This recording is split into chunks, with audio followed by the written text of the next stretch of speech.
Good. This is video directly wired to the battery. Coil to battery. So you'll see key on voltage.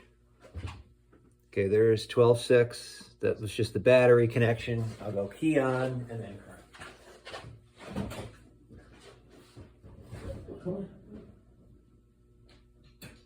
Key on.